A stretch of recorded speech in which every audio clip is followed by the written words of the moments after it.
Alright guys, so I'm back at Flawless Icon for my laser hair removal. You know you're supposed to come every 6 weeks. But look guys, I did one treatment and this is no lie, like the hair actually did not grow back. So when I came in today, I was telling the owner, I was like, I don't think I'm gonna need all the treatments that you recommend. Because how many treatments do you recommend now? 6 to 8. 6 to 8. But this is just after one treatment, guys. Flawless. So I'm about to get my second treatment now, and here goes nothing. It doesn't hurt that much. Not really. I forgot. I'm a little nervous, but Let's do whatever. it. My girl got me. And Let go. yeah, there you go. Oh, not bad. Not bad. It's quick, guys. It's a little annoying, but it's not. You see, I'm not flinching. I'm not on and on. And they say beauty is pain. But it's definitely worth not getting razor bumps, having to shave under your arms, smelling musty if you're physical. It's worth it.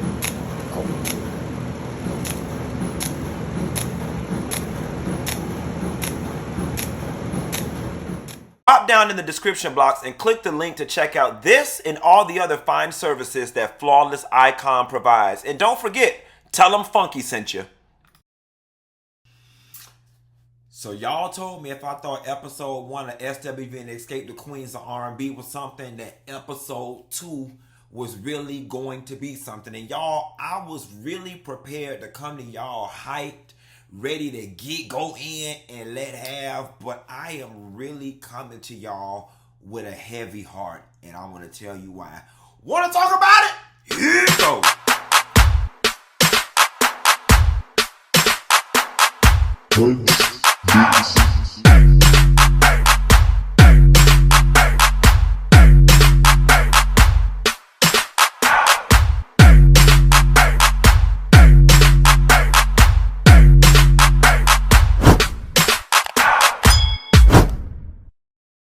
So you know what, y'all? One of my biggest spiritual gifts is intuition, right? And it can sometimes be a burden because you end up watching television shows like this one, episode 2 of the Queens of R&B, and you end up leaving with a dark cloud of emotions on top of you. There are two things just outright that I just have to get out before we even delve into the episode. Number one, without a shadow of a doubt, Tasha and Rocky stole that girl money, beyond a shadow of a doubt. And number two, Rocky is the problem. Rocky is the problem. Rocky is Natasha's whole problem. He's her pimp. He's the one who has all these ambitions of her being, Dina Jones. He's the one fueling all of that. And for whatever reason, and only she knows why she listens to him so much, or why she leans on his opinion so much, or why what he says is of so much value, or why she allows his visions for her life to cloud her judgment or whatever. Rocky is the problem. And that was solidified for me at the very end of it was 2 parts. It was when they were asking her questions in the confessional and Rocky was whispering in her ear. Number one, that just sent me through the roof, right? Because I'm just like, why are you there? Why are you there? Y'all know I know all the Atlanta reality TV girls. I've even been there when they do their damn confessionals. Nobody's husbands be with them while they doing confessionals. Okay, cute. He not just her husband. He her manager. They do confessionals after they've been filming. All right. Typically, your agent, your management, they may come in the beginning of a project. This girl is at work. They sit in them damn confessionals for 5 and 6 hours, just sitting there answering interview questions. Why is he there? To supervise and monitor what comes out of your mouth. To force feed you lines so you can play the part. There was something else that was a little sick. When they were at the table at the very end talking to the gospel executives, and the executive said, the girls, does Xscape know that you're here. And Tasha was like, no. And then they were looking with a confused eye and a slightly disapproving eye. Rocky instantly threw Tasha's ass up under that bus. He instantly played good cop, bad cop. Oh, well, I didn't know that the girls don't know. I thought they knew. Nigga, please. Nigga, please. You knew. And I'm going to tell you another thing, Rocky. This ain't got nothing to do with the show.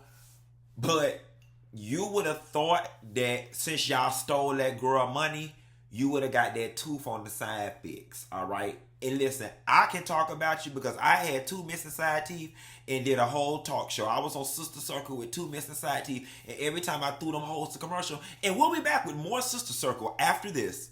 And I had to smile like this.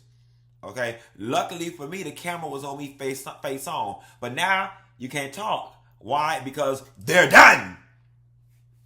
Rocky, they kept giving you that side profile when you was at that doggone interview thing, that gospel meeting with Tasha, and all we could see was black space right here.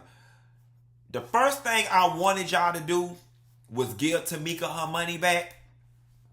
But considering the fact that you on TV, go get that tooth fixed, and then with whatever left, start making payments to Tamika. Tamika don't waited this long to get her money back. She could wait a little bit longer. But speaking about the money, the episode opens up with the continuation of the fight and dealing with the mama. You know, the mama told the camera people they couldn't be in her house and she wasn't going to turn off the cameras.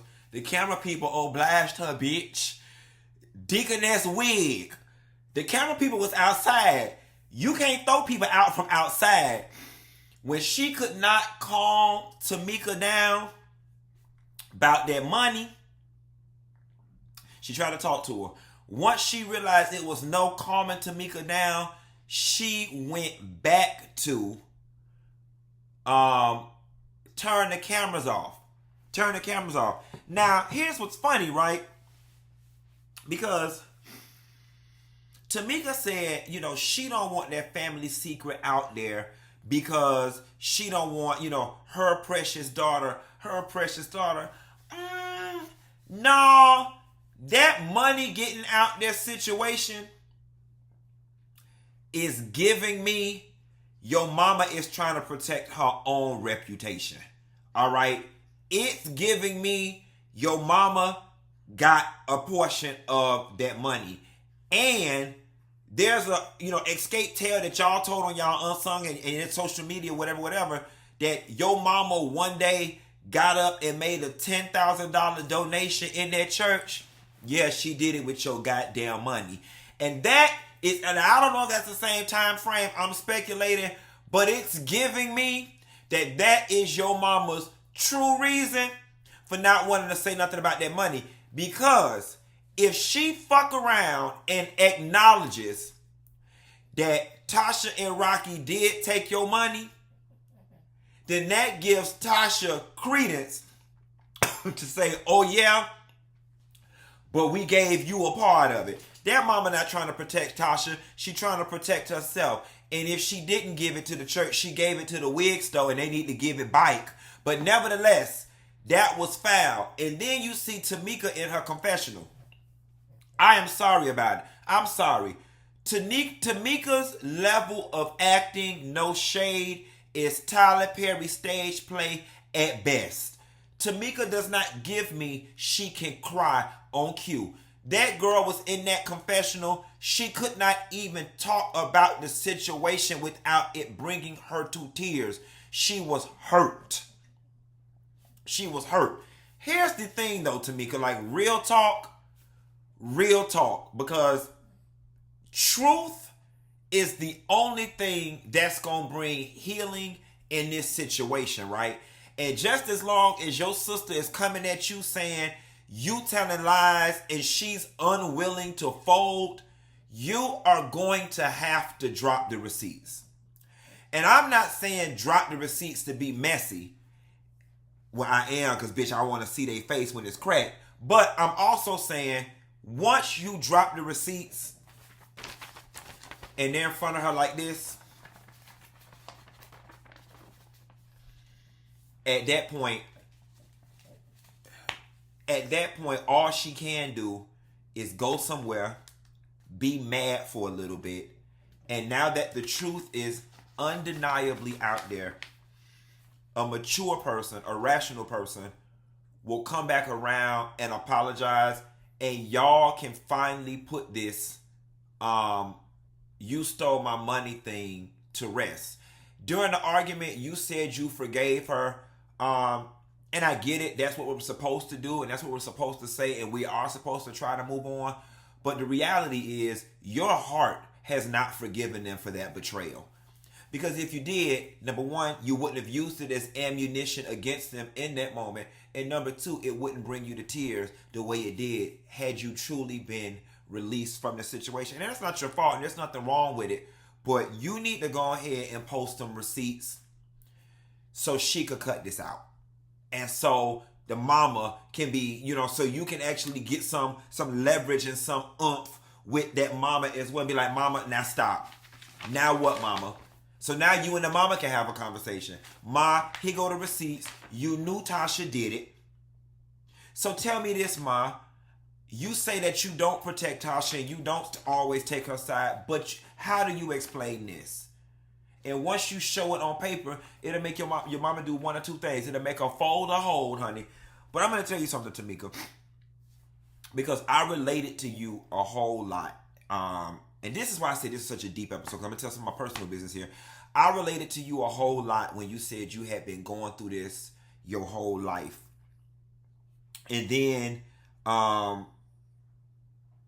you ended up talking to Taj about it, and you start crying again. And you was going on about how you even went against the other ladies, which I'm sure is vindication for them, for your sister, and you sided with your sister to get the attention, positive attention from your mama.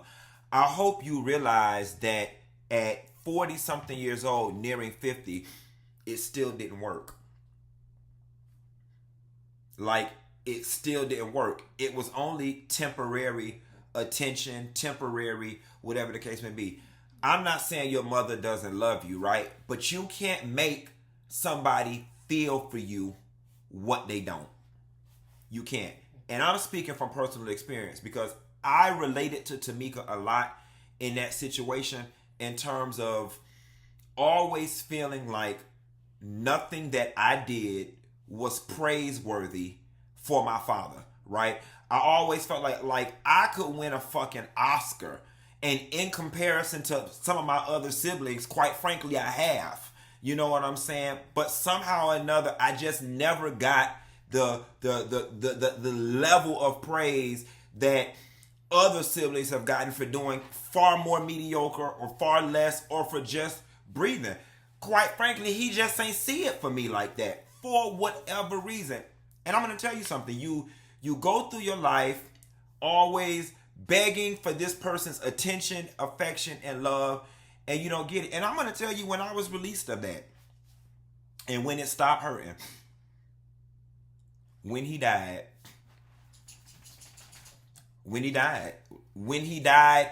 it instantly took that burden of trying to get his attention off of my shoulders because he was not here. You know what's so funny? And I'm going to take it a step further. And I'm getting very personal here. Did I cry when he died? Absolutely, because I loved him. But now that the grieving process is over, do I care that he's dead? I don't.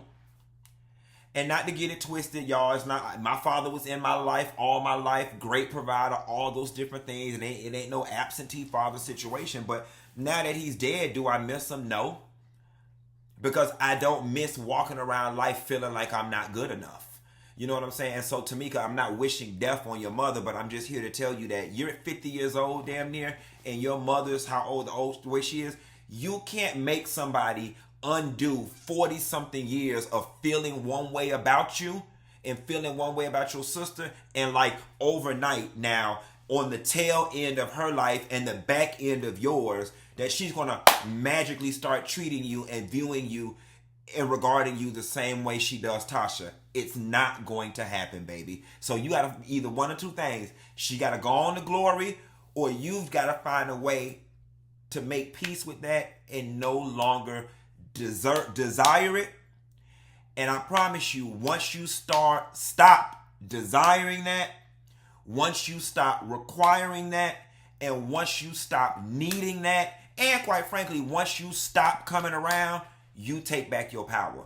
Take back your power, sis. The last thing I'm going to say about this money and move on, another way we know that Tasha took that money is because Tamika reveals that the mama says something to the effect of, you don't know what she was going through. She might have needed it. Okay? And she was pregnant and had a daughter in school. So I needed it, which further substantiates, that there is a hierarchy to your mother's love for the two of y'all, or her like, rather. She may love y'all equally, but like y'all different. And I have found out, it's also been my experience, that when there's a relationship that's off like that with a parent and a child, it oftentimes has nothing to do with that child and everything to do with what that child represents. I.e., did the daddy leave once she got pregnant with you? Were you an unwanted pregnancy? Did you come along during a very trying time in her life and subconsciously she fought you for whatever your mother's issue is with you, Tamika? It has nothing to do with you and probably more to do with what you represent in her life. Catch that tea, sis, and I hope that sets you free. That mama left a real messed up voice message. I'm going to get off the mama. Is it me? Now, let me tell you something. I went in on Candy Bratz doll Sailor Moon look last week. But, baby, what Candy did with them faux locks in that brown dress situation, that's the best Candy ever looked it. She looked it good, bitch. So, I guess she had to look double bad so we could recognize that she looked triple good. But she looked real good in that brown. Lily and her sister, I loved Lily and her sister's relationship, the coffee situation, them talking. I hate that Lily lost both of her parents so early, but I love the fact that she's got her sister and they seem to be close and get along. It was so funny because you talk about, past traumas, and it's funny how trauma manifests itself. When Lily said the first thing that she bought with her money was a bed. How sad is that, right? Like, obviously, we're glad that she was able to do for herself, but how sad is that?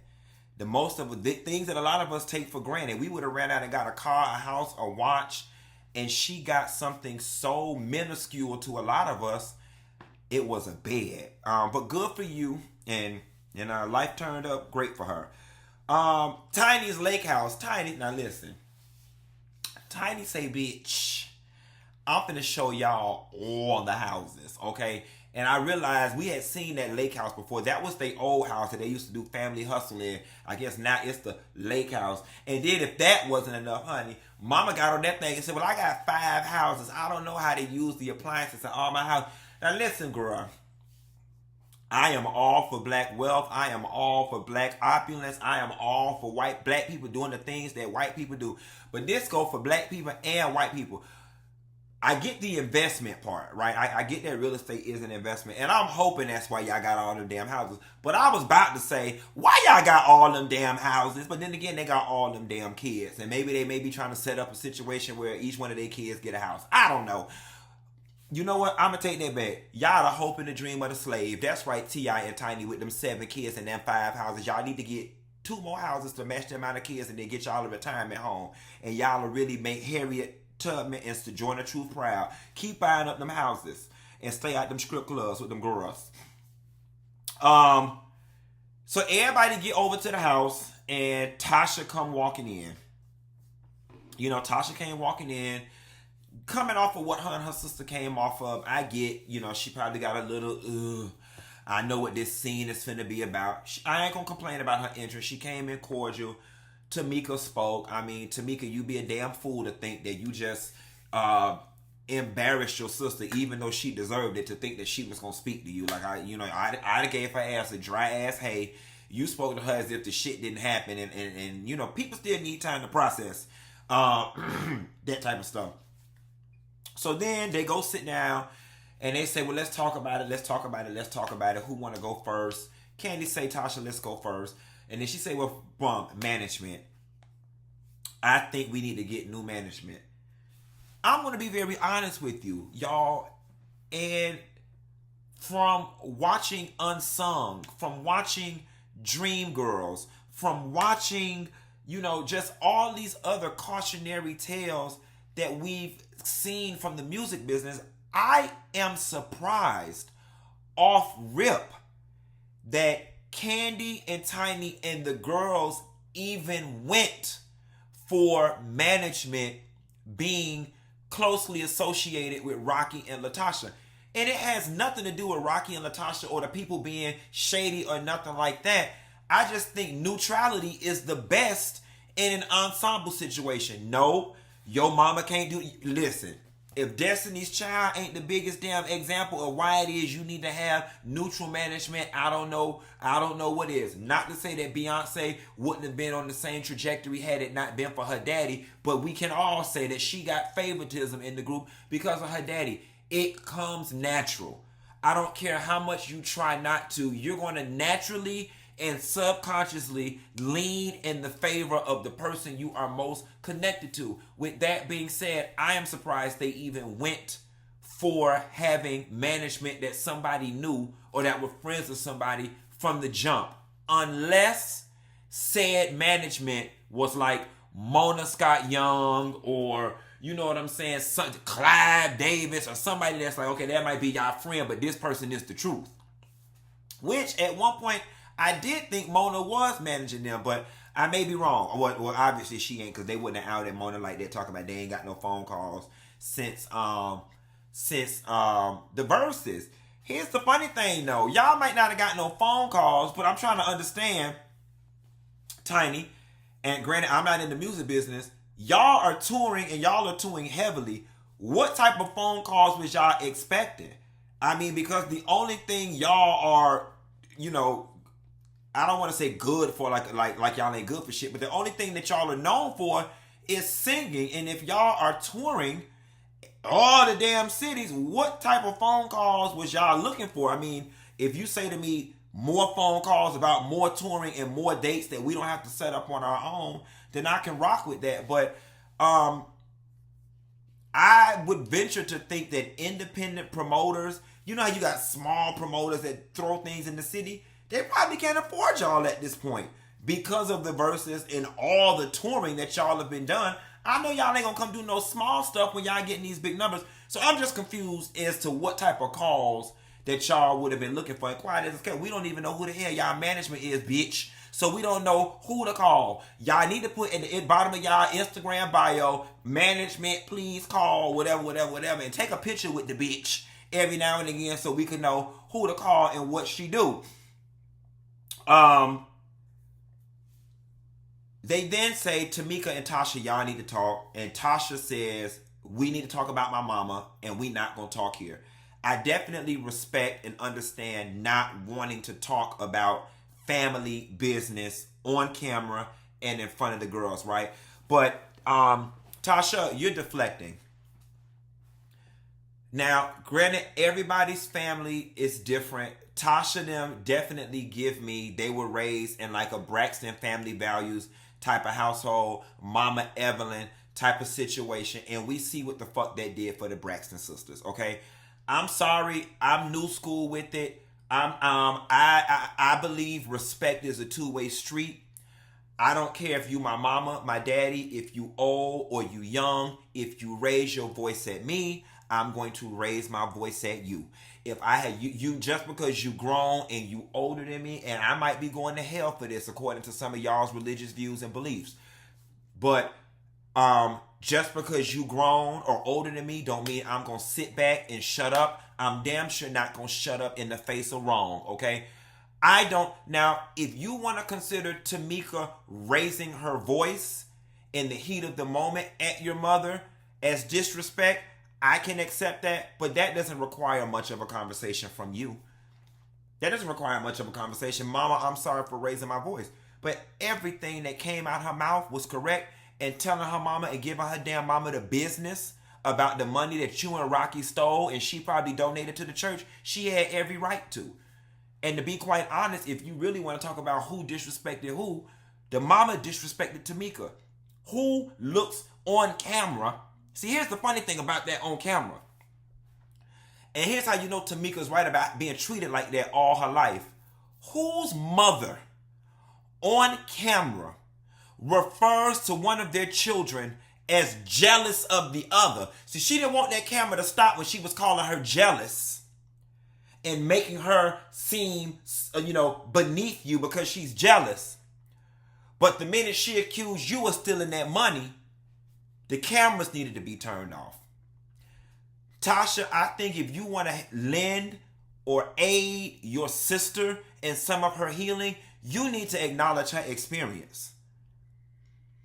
You need to help your sister not be walking around here thinking that she crazy. And you need to acknowledge the fact that, yes, you know mama treats you better. Because you do. Because you do. I ain't never met Deaconess Wig. Okay? I'm just watching the show. And it's clear as day. She's all right with Tamika being slandered. She's all right with slandering Tamika. My parents would never fix their lips to refer to one of us as jealous against the other, as siblings. The lady in the church, that's y'all mama. I like y'all, and I have to share public spaces with y'all from time to time, so I'm not going to go in on Deaconess Wig the way I want to, but Deaconess Wig need to be handled real proper like, and the only person who could do that is Iyanla Vanzant. Iyanla need to come out of retirement for this.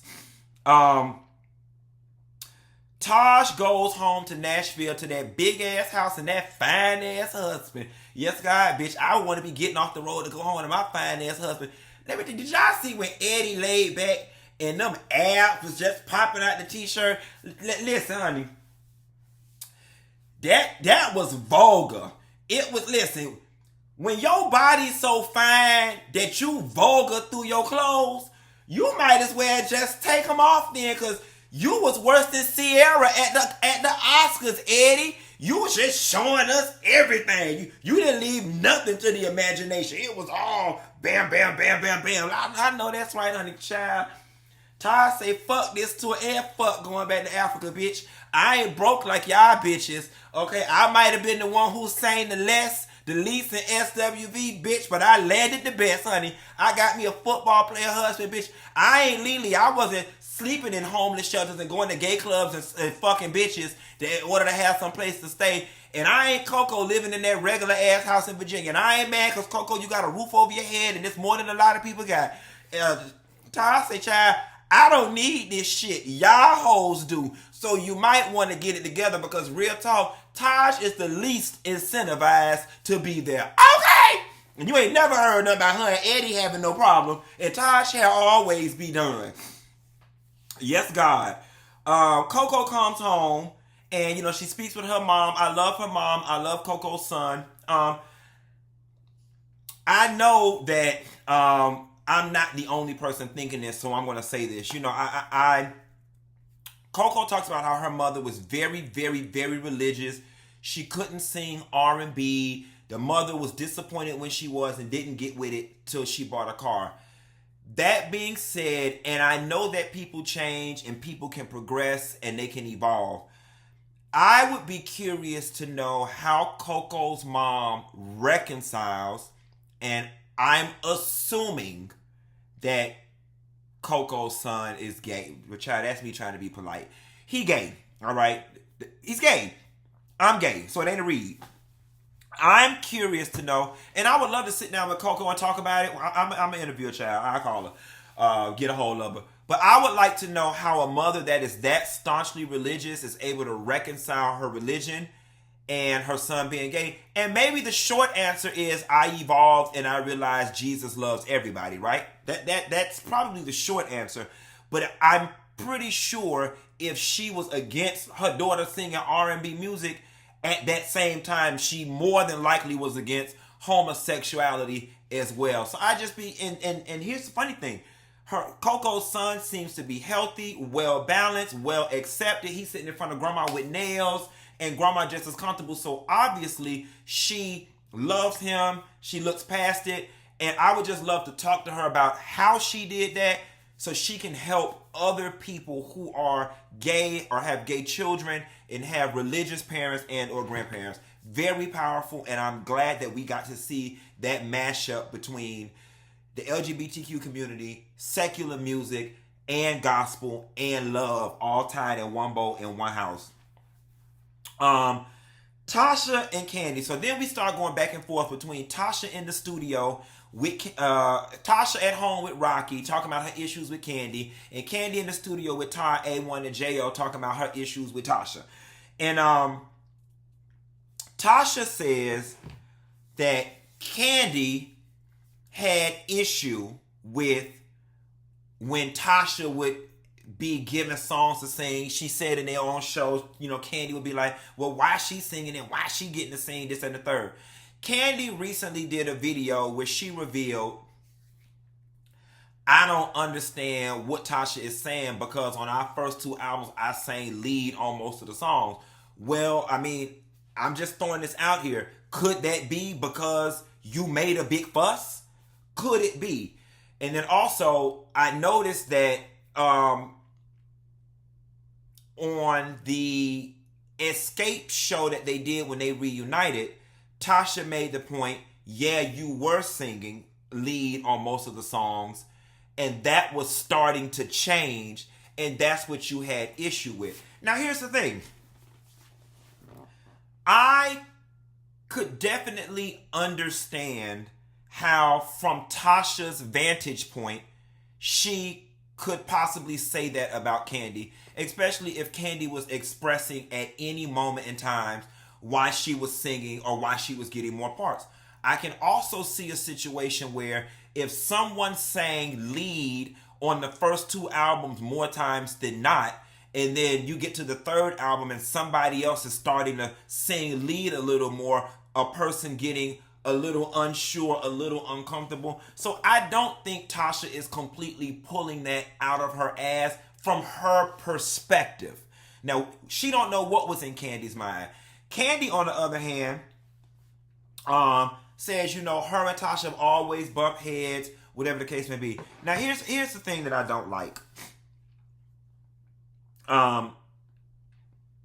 Again, I'm of the belief, because we know that Rocky was with Tasha during Traces of My Lipstick. I'm of the belief that Rocky is who got in Tasha's head and was pushing her to do solo. You bigger than the group, you bigger than that. It's so funny because even in the flash forward of the season, there's a scene where Rocky says something to the effect of basically, forget them, you better take that mic and show them who you are. Now, they could have edited that to make it look like he was talking about the girls. I don't know. We'll have to wait and see. But I definitely believe that's how he feels. And rightfully so. Who not going to gas up their wife? But I do feel like Rocky is the driving force in everything that Natasha does. Down to when they said the new management thing and she said she need to pray about it, and they flash forward to Candy saying, AKA, she got to go talk to her brain, which means Rocky. Then they show Rocky whispering in your ear in that confessional. I'm not trying to come down on Tasha too bad, but it honestly is looking like she can't wipe her ass, breathe, or walk without Rocky's approval, permission, or direction. That's just what it's giving. And quite frankly, sweetie, I would like to ask you, how has that worked out for you?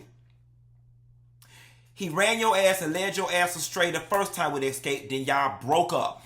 All those damn years. Y'all get back together now and you ain't learned nothing from the first time? You letting him do this to you all over again.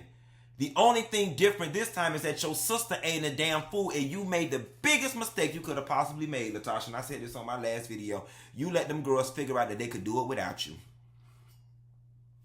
I'll never wish ill on anybody's project or anybody's endeavors. But if your solo project does not do well, all right, and the girls are out here making all this money and they're touring and getting opportunities, even if they decide maybe they want to do another album, and then you try to come back, they would not be wrong if they say no. Or they would not be wrong if they do what Boyz II Men did to Mike and said, While you were gone, we kept the group afloat all this time. So we're not dividing the money 4 ways evenly. And then you got to also look at it too, like you going off to do your own thing, getting your little record deal. It's looking sneaky and clandestine as hell. How that makes people feel if there ever comes a day that you have to come back. Or if there ever comes a day that you want to come back. Like they were trying to cover for you before the show started. You know, when this whole Soul Train thing, that you were saying you had other obligations and you were busy. But the thing about it is, this is the obligation that gave you this opportunity. You never forsake the bridge that brought you over. You never forsake the bridge that brought you over. I will never, ever, ever, ever, ever abandon YouTube and Funky Dineva. Because, bitch, when I was at my lowest, that bitch is the bitch that got me through. I never leave her. Now, I may not do videos as frequently as I used to, but I will never forsake this character in this damn platform. Because, bitch, when I didn't have nothing, I leaned on her. And she came through. Yes, God, that's the word. And it didn't come from Deaconess Wig. That came from the heart. And then I already spoke on Tasha meeting with the record label people, whatever the case may be. Y'all, this Xscape thing is deep. And I just hope that they can get it together and get some understanding. I don't mean to be demanding, but I want some understanding. That's what they need. Y'all hoes be sure to like and subscribe. I'm going to go pick up my car and go to the gym. And I'll call y'all later. Bye.